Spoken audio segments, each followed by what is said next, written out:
Our next session is that will be also conducted by Dr. Mohammed Jaman, my spouse too, but he has his own skills too.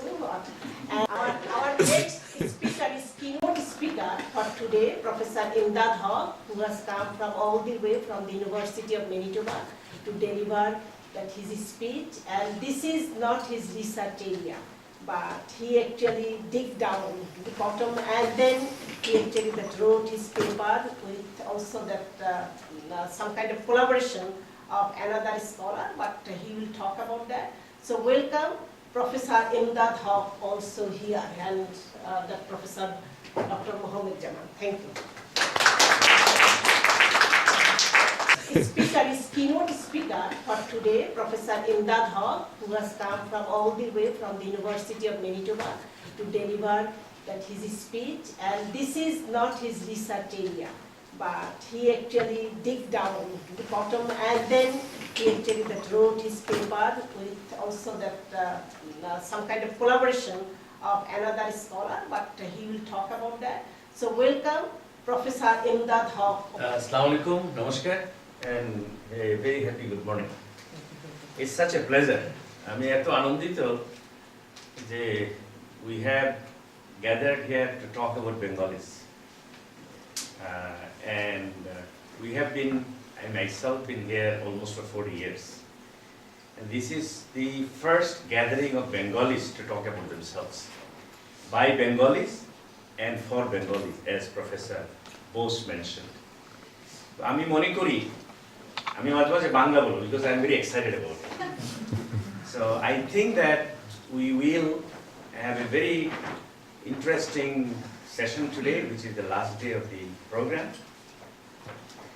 And I am equally excited that we have a keynote speaker from Winnipeg, where we spent 7-8 years to earn our PhD, both myself and Habiba.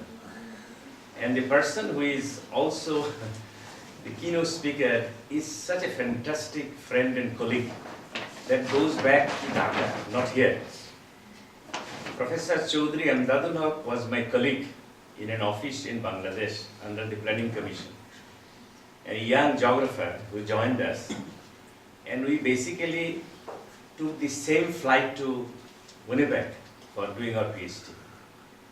And as poor student, we also had shared accommodation in the university because we were very poor, unable to afford pay rent for the apartments. So you can see how he's connected with us, both as a friend and as a long-term colleague. Professor Chaudhry Haque has made us very proud. He finished his PhD, he went to Brandon and became a professor and chair in Brandon. And then Manitoba hired him as director of the Institute for Natural Resources, which is a very big institute in multidisciplinary institute at the University of Manitoba. He was director for 10 years. He has done 7 books, either by him or edited. He has been awarded many awards by University of Manitoba, Brandon, North-South University in Dhaka, and also have been visiting scholar to various institutions globally. So he is a very good scholar in his own field, which is disaster, environment, resettlement, migration. He's a geographer by training. And he and I also worked under the same research project in Bangladesh. It's a collaborative project between the University of Manitoba and Jahangirnagar University for doing research on the impact of flood and erosion disaster in Bangladesh in early 80s. And our work in anthropology, hydrology, geography, economics was the baseline study to understand the problems of displacement and migration in Bangladesh. This is still being cited as one of the early classical studies. And I will fail myself if I don't mention Dr. Charles Greenberg, who is here. He is a professor. He's a professor at Capilano University. He also teaches at EBC, a geographer, an urban geographer.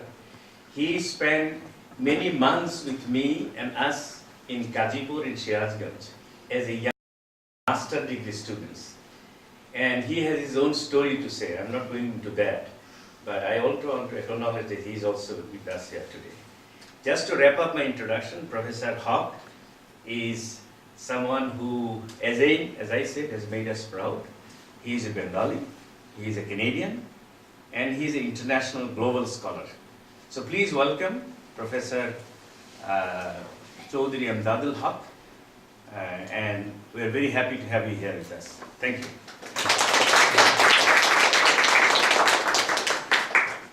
Good morning, namaskar, assalamu alaikum, shubh shakal.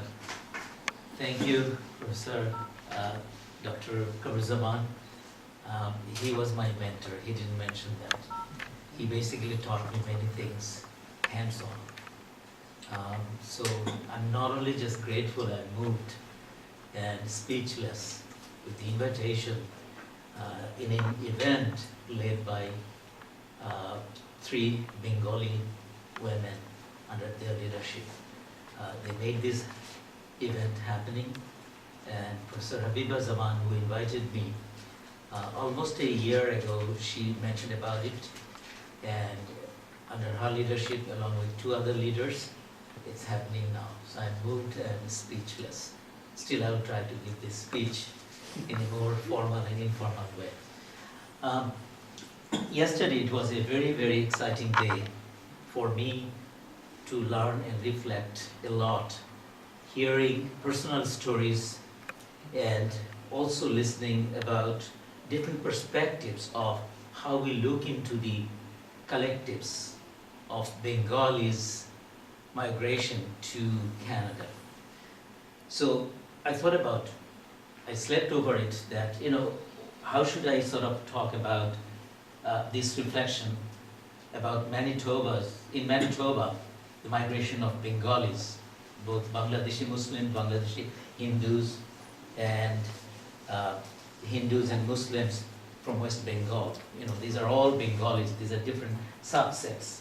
Their migration to Manitoba, if we think of Bengalis at large, and then focusing on a subset of Bangladeshis, because that's the focus that we could cover within this given time. So I was thinking that, how should I reflect? So I decided that rather than presenting the paper that we have submitted to Professor Habiba Zaman, I would rather take it back, a step back, and put ourselves I meant again, sort of Bengalis at large, in space and time. So that's why I would like to put Canada's 150 years, and knowing about what Canada is all about, and how does this Bengali diaspora, as well as their offspring, fit into this ongoing nation building, what we know as Canada. So if we generally talk about this, it's generalize it. I will try to simplify as much as possible. So when you talk about Canada, we're talking about last 150 years time. In terms of culture, as well as in terms of statehood, there are 2 different entities. One is, if you think of Canada as culture, if you take the entire sort of journey, we're talking about Anglo-Saxon culture and its hegemony, along with some concession and reconciliation with the French culture. In terms of statehood, it's a confederation of different territories and different provinces. Within that time and space journey, where does we fit?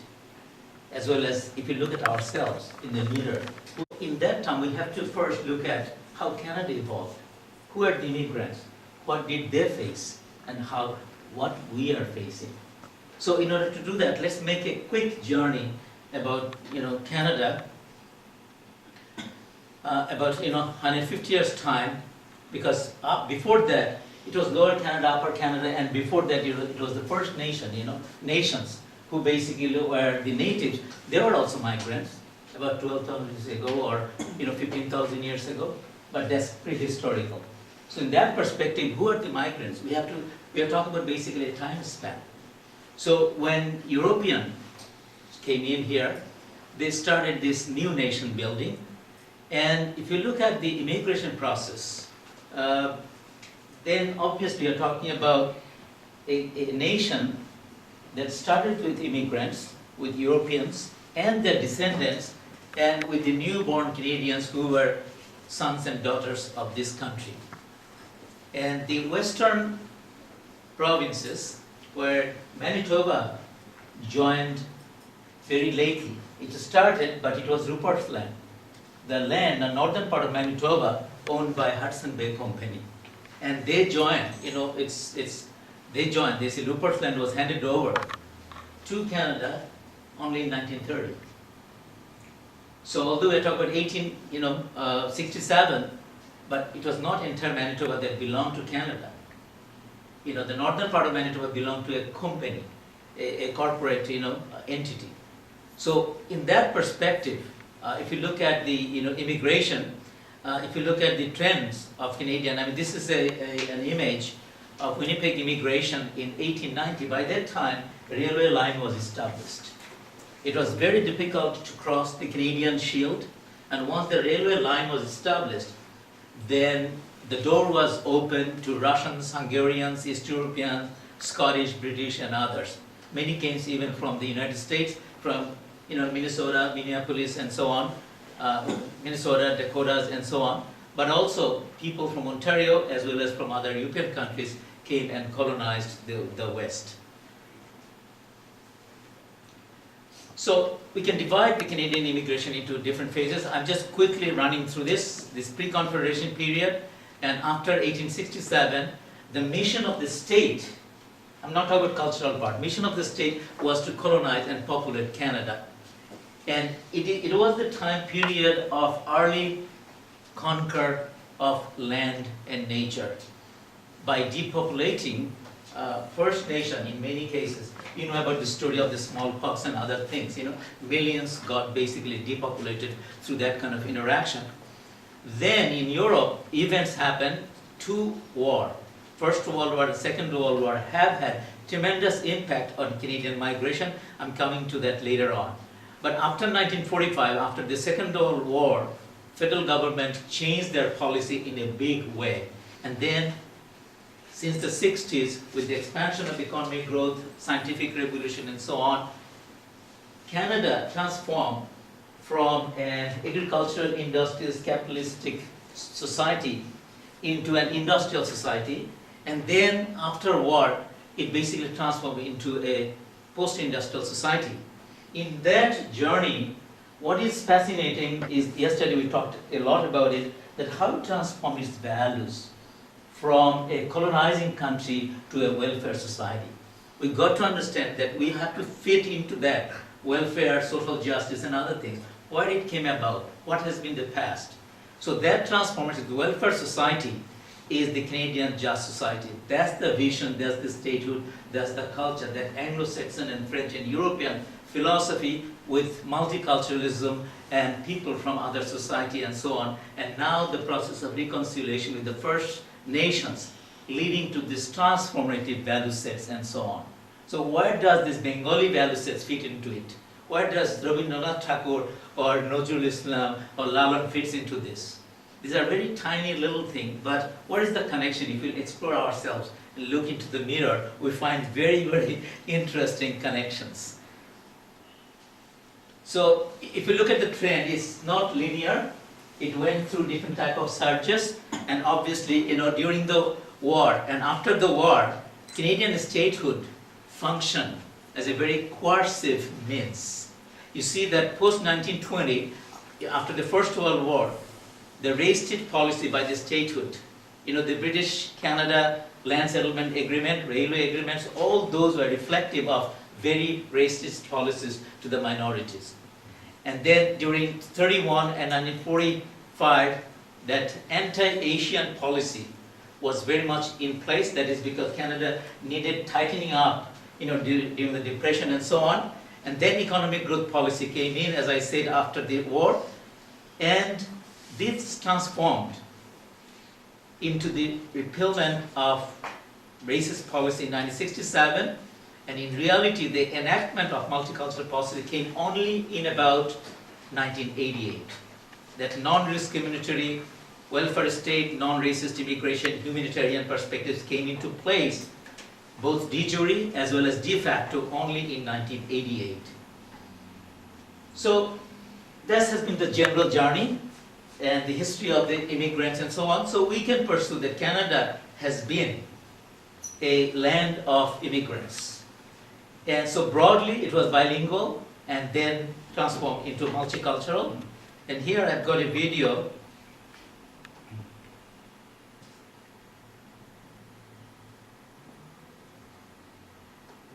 In the 19th century, hundreds of thousands left their homes in old world countries and came to Canada. Many were drawn by inexpensive land offered by the Canadian government. But it was the 20th century that saw the greatest surge of immigration in Canada. Millions of immigrants settled on Canadian farms, as well as in villages, towns, and cities. After World War II, there was another great surge.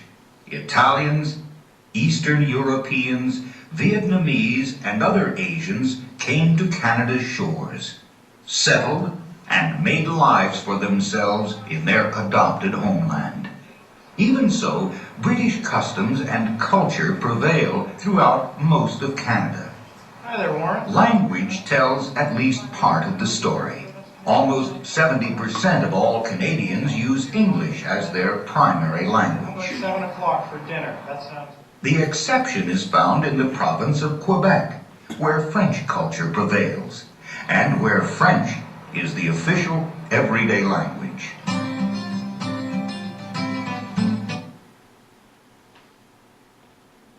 Interestingly, if you can pick up the last sentence, language. Yesterday we talked about throughout the day that language related to identity. And this Anglo-Saxon language, that hegemony and that dominance was challenged by the minority of French people. The Quebecois language, it was the reflective of their identity. What made Bengalis, particularly during the Pakistan regime, and Bangladeshis, well, it hasn't been the unique history. I mean, many people fought for their language. The French are still fighting within Canadian Confederation. But what was different that during Pakistan regime, Bengali students had the courage to stand up and give their lives. That made them very, very unique in the entire global perspective. And that's why yesterday we heard about that UN Charter. Well, it's interest of all cultures, all who has a mother tongue. But it is some unique nation in some crossroad of history that made the difference. And the student in Bangladesh, even today, has the courage to stand up as a very unique kind of, a subset in the population that stood up. So you see that from biculturalism, when Canada was transforming and needed to feed the population to the labor market, because Canada has transformed into a post-colonial, post-modern society. So obviously, simultaneous, not just economic growth. With economic growth, the values and ethics and morality and the justice, all of these things came about and they go side by side. So those kind of reconciliation required this multiculturalism. So yesterday we heard both sides, that whether multiculturalism is good to protect the interest and secure these minority groups, or it plays the other way around. Well, it has all facets. So it depends on, where you stand and how you play it about. But this multiculturalism, mission-wise, provided some platform to make equitable, equal, non-discriminatory citizens' right. But whether it can be played other way around, well, obviously depends on whether you can protect the First Nations, whether their rights, their land rights and other things. So it was done in, after 1967, but it was realized, enacted in only 1988. So Asian immigrants, where Bengalis fit well as a sort of South Asian groups, very quickly, have they been welcomed or they are unwelcoming by the state? There are history that Asian immigrants were not wanted, particularly during the post-war time, after First World War and Second World War. In Vancouver, there are a lot of stories, we heard about it. Let me just make very quickly about a few events. The first Federal Chinese Exclusion Act of 1885 imposed head tax on Chinese immigrants. Then later on, after the war, First World War, in 1923, we can see that Chinese Immigration Act came about, and then it was repealed only in 1947 after the Second World War. So that history by the state was there, and we cannot deny, and so on. So now let's get to the South Asian. Within the Asian perspective, the subset of South Asian, post-war immigrants, you can see very clear surge here. You see that here, after the war, this is 1942, 1952. So after that, you see that the curve, if you put a curve here, so it will be linearly upsurge of the Asian migrant, South Asian migrants. That include all, all countries in South Asia. I'm talking about, then Pakistan, India, Sri Lanka, Nepal, all those countries are included here. So if you look at some data, statistical data, if you look at South Asian, it's a percentage distribution of immigrants by place of birth, and from 1961 to 1996, obviously you can see that from 0.4, it has come to 13%, 13.5%. So that has been consistently on the rise relative to other immigrants. If you look at the provincial distributions in Canada, obviously Ontario have had, lion's share, that 1/4 of the population, got settled there. This is 1996 data. British Columbia also had a very good share. Manitoba only 12%. That's 1996 data.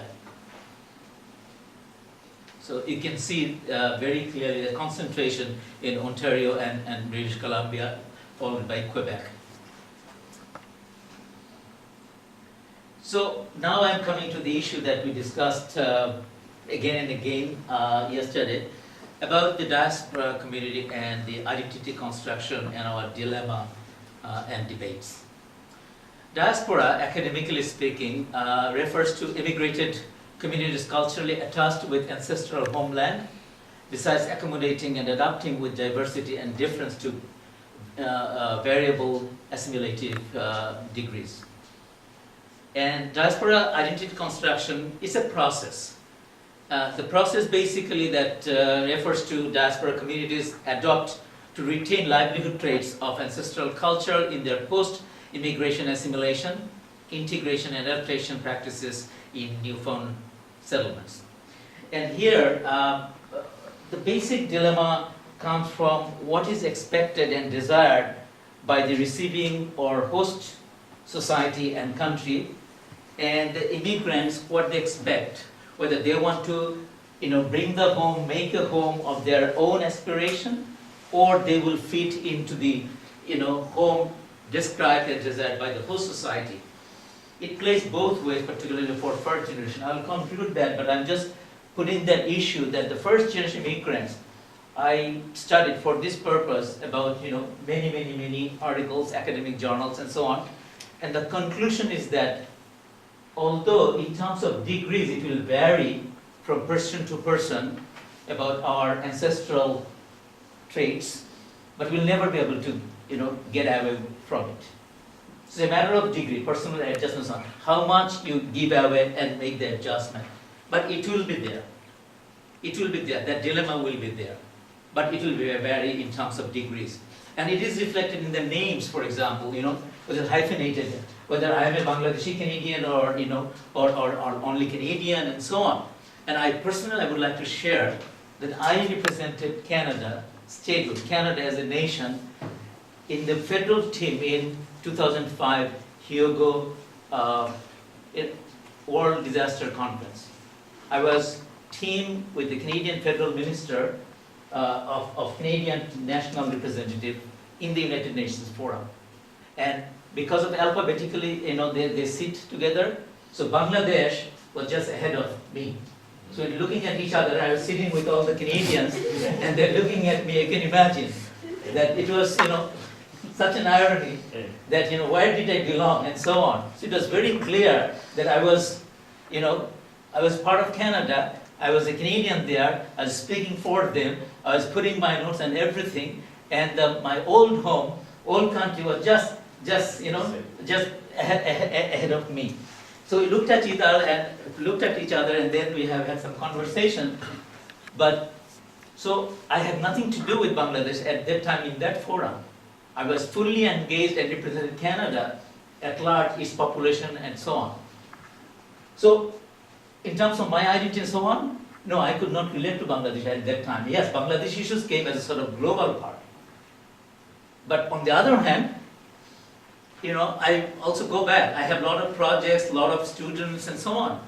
I serve that country, that culture and so on in a different forum, in a different way. So I have multiple facets and multiple hats. And so I cannot get away with either of them. So all of us, one or other, have this kind of multiple facets and dilemma. We can claim in a different way, that's different. Our feel and so on, our emotion, that's different. But in reality, our multiple facets, we cannot ignore this. But interesting, in our paper, what we're going to pursue and we'll show that it's a basically generational thing. Because I'm talking about the diaspora identity construction. If you think about it academically, it's a process. So the question is, how long the process is going to be? Is it going to happen generation, 2 generations, 3 generations, or beyond?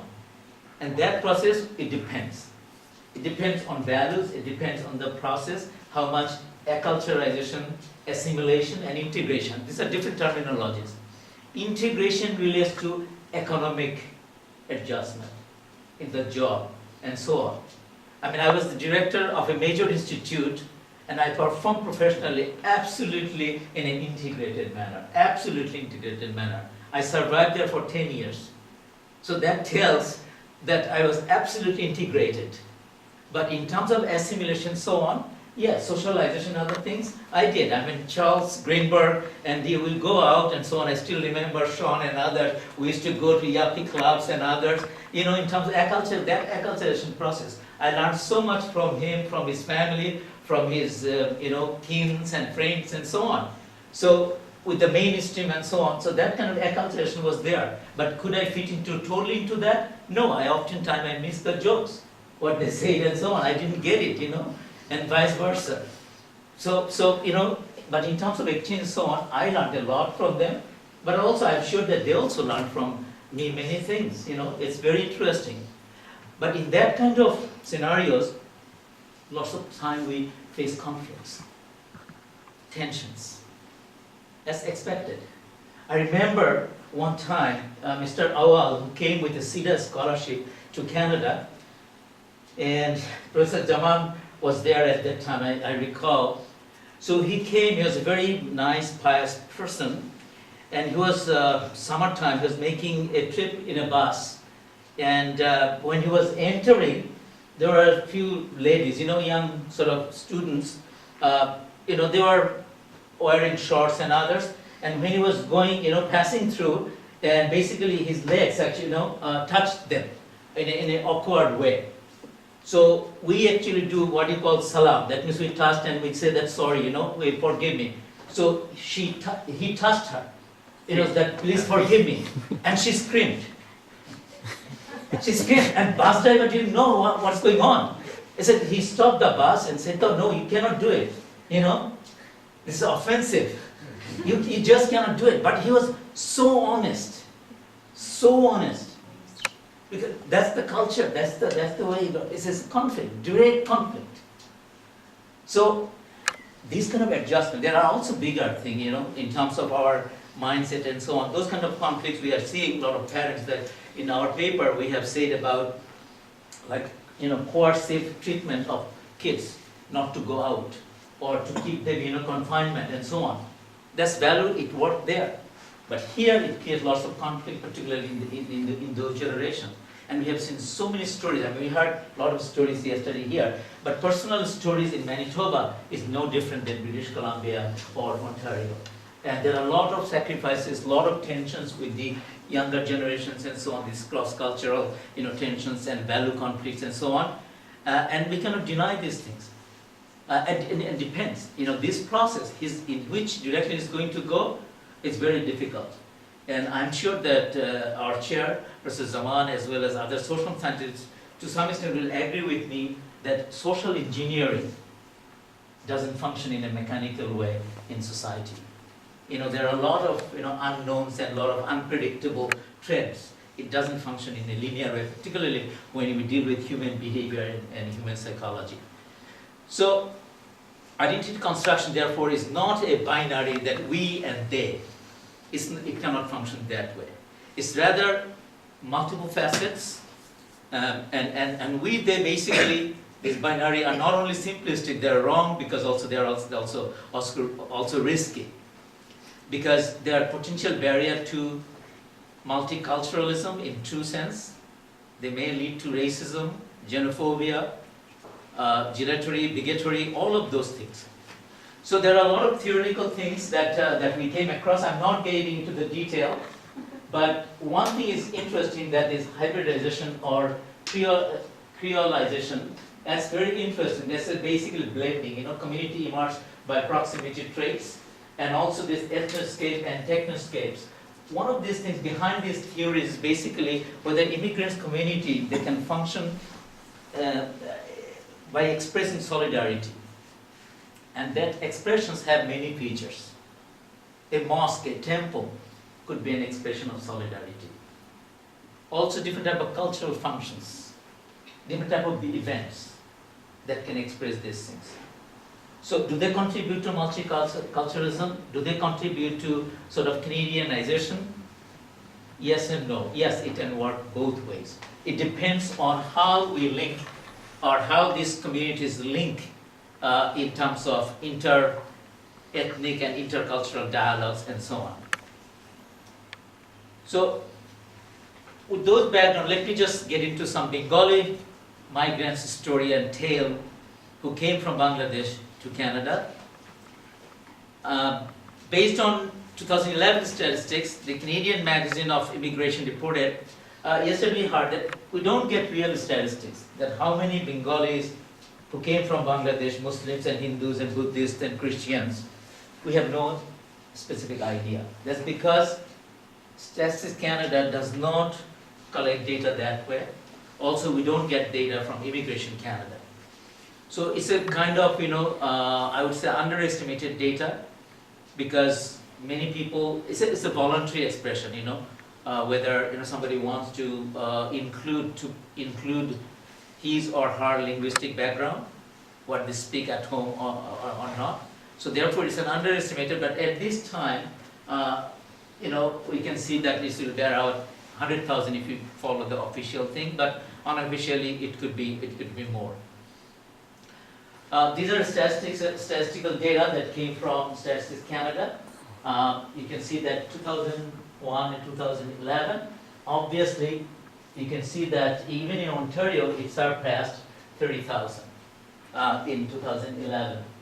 So altogether, if you look at the growth trend, it surpasses more than 100%. And that is one of the fastest growing immigrant population, comparable immigration. My daughter was looking at some data in the United States, the same kind of scenario, that Bengalis from Bangladesh, all religion, all believers or a background, they are also very fast growing community in the United States. So in terms of distribution, you see that Ontario has the largest share, about 67, so more than 2/3, Quebec 18%, and other provinces only 4%. So Manitoba has a very small share of the pie. So if you look at the stories of Bengali migrants from Bangladesh in Manitoba, what we did in terms of our method, we interviewed nine community leaders, 14 local Bangladeshi and Bengali community members, and we did archival research, and we also looked into published data and community survey data that some of our colleagues pursued earlier. So as I said, that last 8 years, there has been 115% increase. Right now, it's about pretty close to 2,000. This year, it's interesting that more than 300 students came from Bangladesh to join the University of Manitoba. And so the student number right now is more than 1,000 this year at the University of Manitoba. It's very interesting, very surprising. So yesterday we talked about it. Basically these, 300 and so on, these kids, most of them will not go back to Bangladesh or to Asia. So that transition And when I came, or Dr. Zaman came, or Professor Habiba Zaman came, that's a different story, because their transition will be very gradual, very long term, in terms of time and space. Our one, we graduated, we came here into the graduate school, so that's different. Now they come with a very different cultural background too. I'll come to that point. It's very fascinating. I've got just 9 minutes, so I'll finish that. I'll get there. But it's interesting that the new generation, their background, they are a kind of global citizen. Although they grew up in Bangladesh or Kolkata or or Shiliguri, but they are connected. Their values, their behavior, their aspirations are quite different. So many of their facets fit directly into the Canadian mosaic, Canadian aspiration. One of the things very unique in Manitoba, the new immigrants, they treat Manitoba as a transient, as a stepping stone. So in terms of the jobs or buying houses and so on, they just don't feel that that's the place they can put their roots. Few things has happened that there have been 3 organizations that evolved. I'll be short. That the Bangladesh, Canada-Bangladesh Association, there is a history. It was one of the first pioneering organization in entire North America during the liberation time.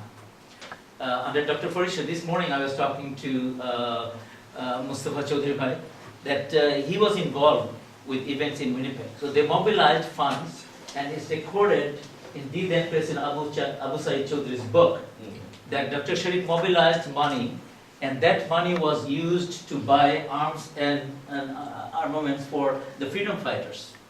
So the direct contribution of Manitoba community, along with those who are Bengalis from India, from West Bengal, they also participated and volunteered. So that is still continuing. Now, what is happening, the number has come into critical mass, that oftentimes we see what happens in Bangladesh in terms of political trend has direct impact. This is a protest against pro-independence and against independence. This is a sort of pro-independence group who recently, there was some events and so on, so they're protesting in Winnipeg. So you can see the ripple effect that comes here right now. So in terms of identity, construction, and trends and tendencies, we can see that there are elements of regionalism. In in Manitoba, we can see a subculture of professional groups, physicians, engineers, and others. But also we can see a new business group who are involved in self-employment, cooperatives, and also retail business. It's a new phenomenon, and we see a lot of success stories there. It's very interesting. It was very interesting to listen yesterday that this proclamation that happened here first was also institutionalized by the legislation in Manitoba in 2015. So this is the proclamation that happened in Manitoba with regard to International Language Day. So it followed the path of British Columbia. I have a small video here.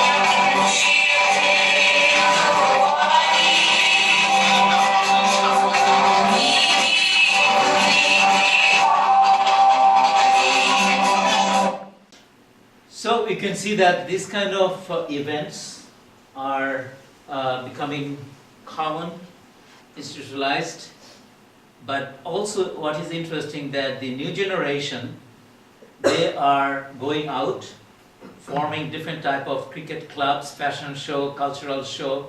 There is another charity organization called CABD, which sponsors different program for underprivileged women.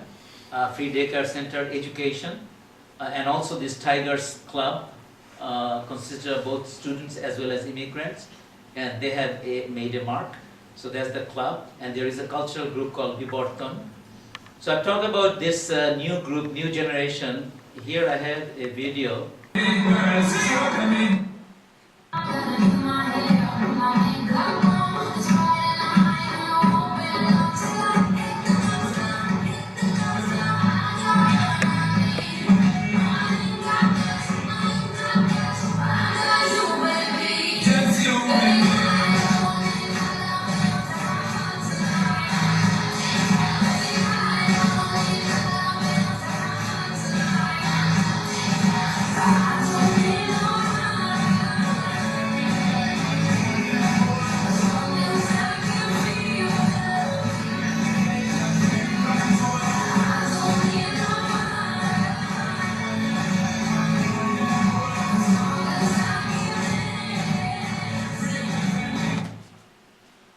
So that's a reflection of ethnoscape, theoretically speaking, that this transnational generation, doesn't matter where they grow. So that's a reflection of ethnoscape, theoretically speaking, that this transnational generation, doesn't matter where they grow up. So let me just get to the concluding remarks. Here we can see, if you look into the details of Manitoba Bengali communities, we can see a solidarity bias that focuses on expatriate solidarity aspect with reciprocity, security and adaptability that prevails. Also we see polarization syndrome. I was talking about this ripple effect. What happens back home has direct implications here. Also we are seeing now segregation complex, that intra-grouping in terms of regions, linguistic dialects, occupation, that is also emerging. And also a trend of weakening of asabia, a term that basically puts people in solidarity, and we can see strengthening of that hybrid culture and so on. So to conclude, that theory of segmented articulation put forward by scholars here in Canada, that applies well to Bangladeshi immigrants in Manitoba. Why? Because the first generation immigrant tend to have the national and ethnic origin identities, Bangladeshi or Bengali, irrespective of country, whether India or Bangladesh, doesn't matter. While their children, second generation, tend to adopt hyphenated or bicultural identities. That is basically reflection of acculturalization through an intergenerational process. Also, the classical linear mode of articulation generally leads to the adoption of Canadian identities across generation. So that's, again, we have to think in terms of process-oriented, temporal, sort of sequential process. The obstructed mode of articulation leads to an underclass, and we haven't talked a lot about it because there are a good segment refugees who got place in Canada, in Manitoba, and so on. What is their story? How they adapted? What their offsprings have done? Did they remain within underclass, or they broke through? That leads to development of oppositional racial identities. The barriers of immigrant incorporation motivate a reactive ethnic solidarity that yesterday morning the keynote speaker elaborated very, very well. So in turn, ethnic identity could reflect social divisions and even conflict within Canadian society, and we cannot ignore that part. So thank you very much for your patient hearing and tale of Manitoba's story.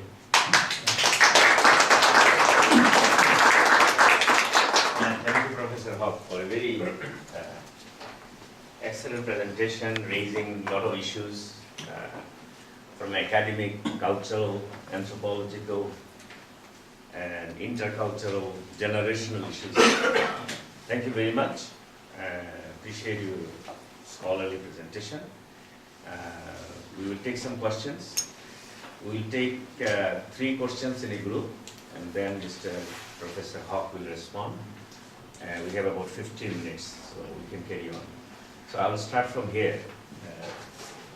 Please be very brief. All right. Mr. Chaudhary. I just want to continue with what you were saying about the Manitoba in 1971. Those who don't know, Manitoba was very soft towards Bangladesh. But the people of Manitoba raised a lot of money. And the governor, premier of Manitoba at that time was Edward Schreyer, who became the Governor General of Canada. He proclaimed Pakistan Refugee Day in October. That was a day considered as a proclamation, and I have that from the archives. Dr. Farid Sharif was, of course, and they sent more money. And people of university community as well as people in general, it's tons of money were raised because they were very soft words. So I think that's very important that we have a connection right from 71. Thank you for That's good. Thank you for your great scholarly presentation. Thank you very much. Dr. Musil. Thank you, Dr. Emdad, for your nice presentation. And the people that were not from this part of expertise, you kind of get very kind of go through so that I understand what immigration means and what that's not a whole Canadian story. But one thing I'm missing from yesterday, I think that which we could easily do, I think, but I may be wrong, that Canada has only 150 years of story. And Bengalis maybe less than 100 years of story. And some people still, fortunately, they are living and well memorized.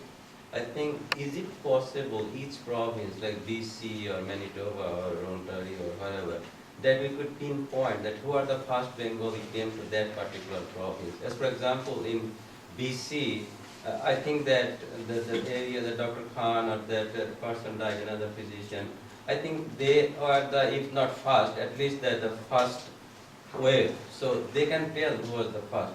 So we can go back. Similarly for the West Bengal also the same thing. So that will be documented. For Japanese or European, the first thing they do, they take the family portrait. So everywhere you find the family portrait. I do not have my own family portrait. I don't have pictures with my father, brother and sisters, nothing.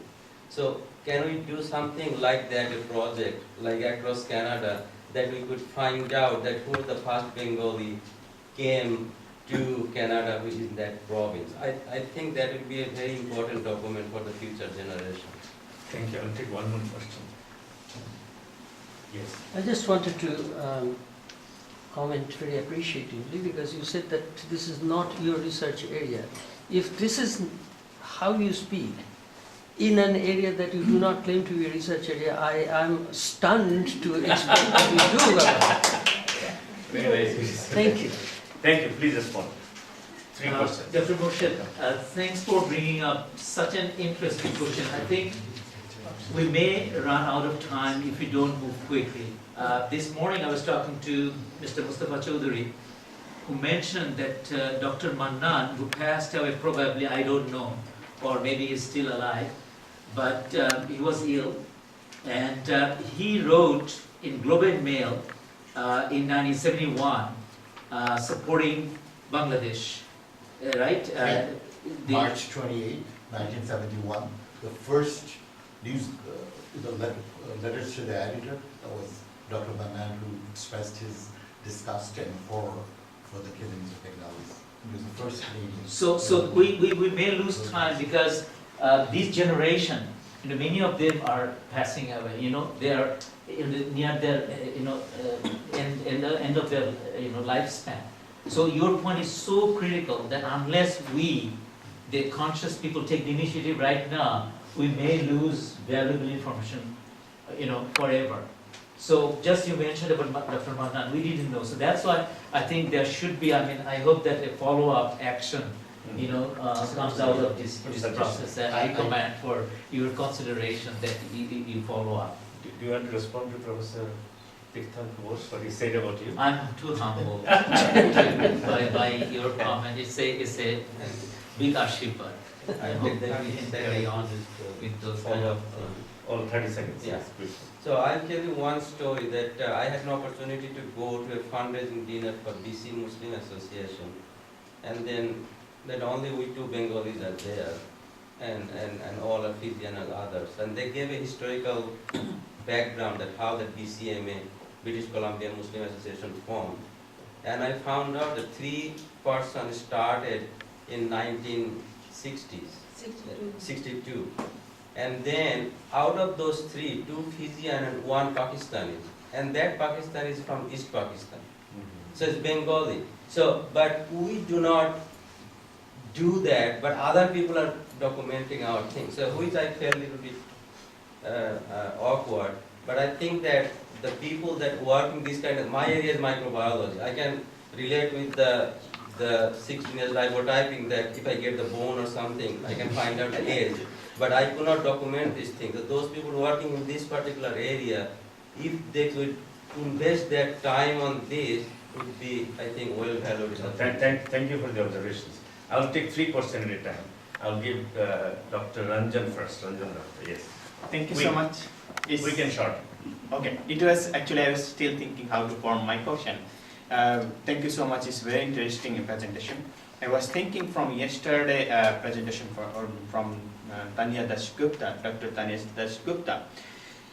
The immigration for Saskatchewan started from 1920s by the name of multiculturalism. The people came from the China, Vietnamese from 1920s as a forms of labor. And this, if I'm just thinking how identity is conflicting with idea of adaptation. So people came from Eastern European. They wanted to forget their identity and they became more adapted because they wanted to more adaptation in the Canadian culture, in the multicultural perspective. So I was thinking, we are thinking about how to protect our identity, our culture, at the same time to get the diasporic adaptation. So do you think these two concepts, protected identity and also adaptation, is two concepts are conflicting with each other? Okay, thank you. Can I also, very similar to what... I'll take from her and then come to you. Yes, please. One comment, one question. Comment is that thank you, Dr. Habiba Zaman. She told me to do this oral history and I did exactly what Dr. Moshed is saying. Among the living Bengalis, I recorded the history of the person who we agree that he was the first Bengali. Now all I need to do is go back to census and immigration and check that. So that is done for the West Bengal Colony. Credit goes to Habiba for initiating this. And so the second question is, when I'm listening to you, Dr. Haque, when you were giving the statistics of Bangladeshi immigration, I'm a listener, but every time you are trying to justify Bangladeshi, it includes everybody. But why? Okay. One more question. Now, my question is very close to the identity issue because I'm a student of anthropology and I have been searching what actually identity means. But when I look deeply, the way the social science address identity is actually divide people, because culture also divide people. So what is it that we can take to define identity in a more broader ways? And I see that if you look at any society, any community through the eyes of consciousness, that probably unite people. But when you look at the narrow cultural perspective, that divide people.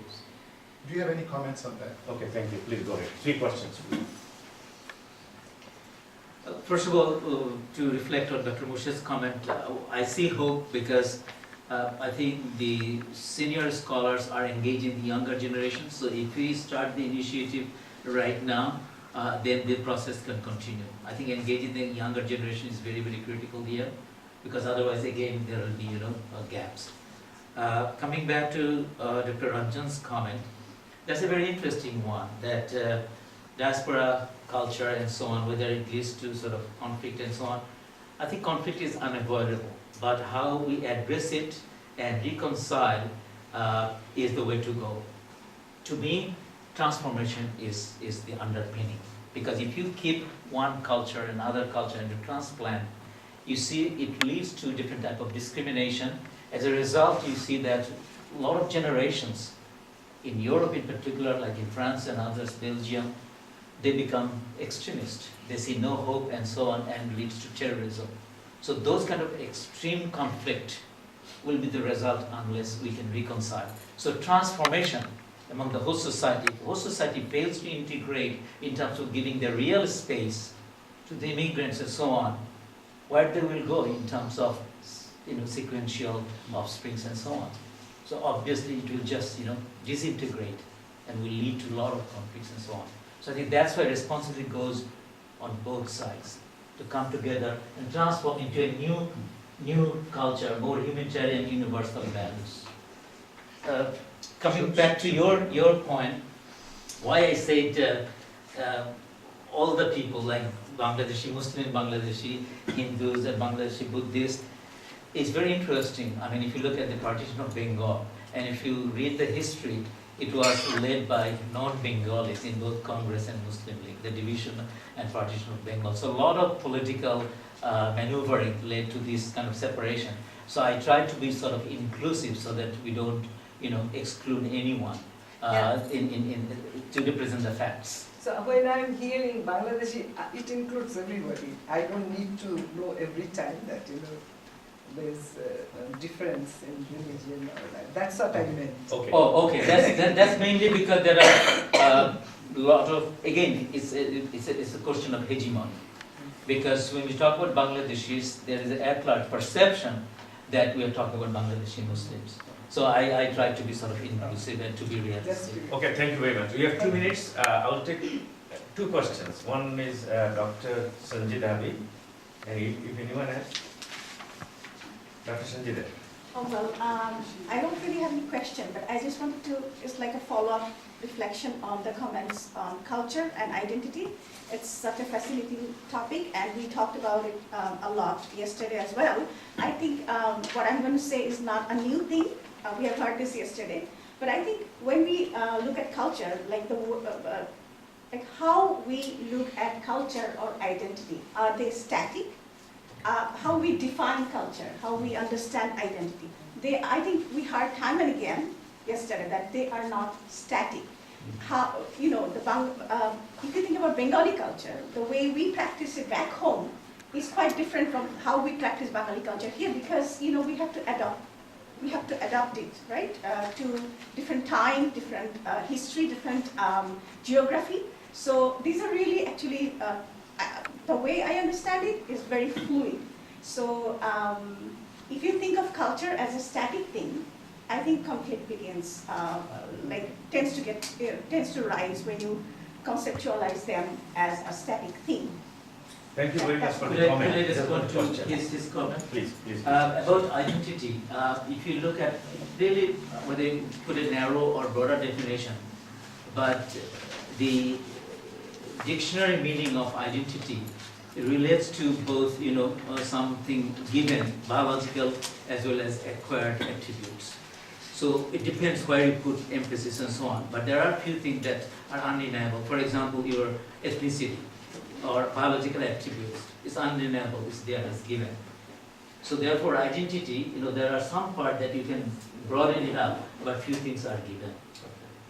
Now it is exactly 11:15. Thank you, Dr. Zaman. I have maintained the time schedule.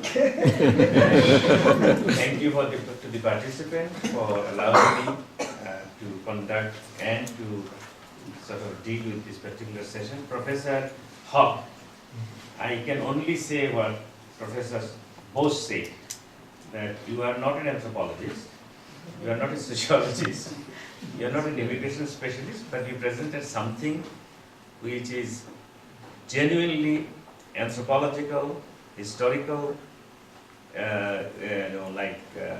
which is has to do with the Canadian history, immigration, and thank you for such an excellent presentation. Very helpful. Thank you so much. Thank you. We have now a break for tea. We'll start at 11:30 sharp.